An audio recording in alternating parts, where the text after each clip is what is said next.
Pagka-uwi galing trabaho, nagpulot pala ako ng mais. Kaya samahan niyo ako guys. Bago nga ang lahat mga lods ay may nagpa-repair pala dito sa malapit sa bahay. Kaya nagpulot-pulot na rin tayo ng mais para may dagdag dun sa ating mga hinihimay na mais. Yung tipong hindi ka pa tapos sa paghimay ng mais, yan na naman, madadagdagan na naman. At bali, ang dami palang tao na nagpupulot dito mga lods.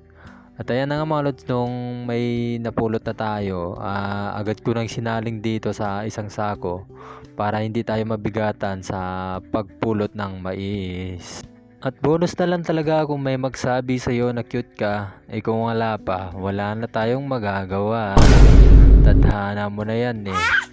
At dahil nga last na to na mais, kaya ang daming nagpupulot ng mais dito mga lods. Kaya kakaunti lang yung napupulot natin dito. Pero kahit ganun naman ay okay lang. Basta may dagdag doon sa ating mga hinihimay na mais. At dahil nga dalawa yung bumanat dito na repair, kaya madali lang natapos yung pagre-repair nila. Yan mga lods, yun na sila. Tapos na sila sa pag-repair dito sa kanilang maisan.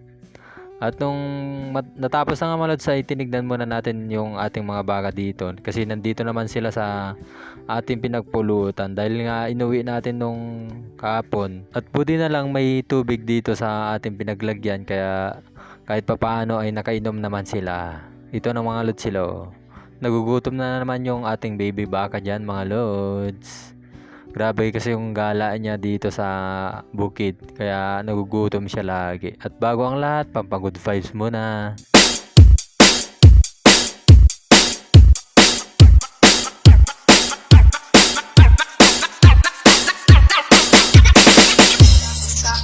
Itaas ang kamot ug ikimot ang lubot.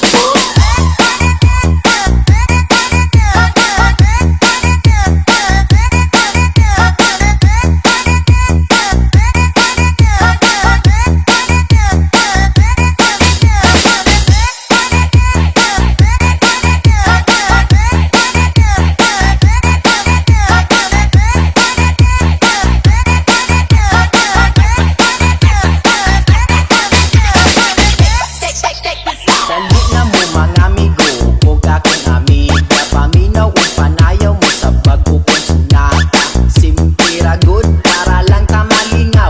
Ikembot. At dahil nga natapos na yung pagre-repair, kaya binuhat na natin yung ating napulot na mais. At paano ba yan mga lods? Bukas na lang ulit. Bye bye. Thanks for watching mga lods.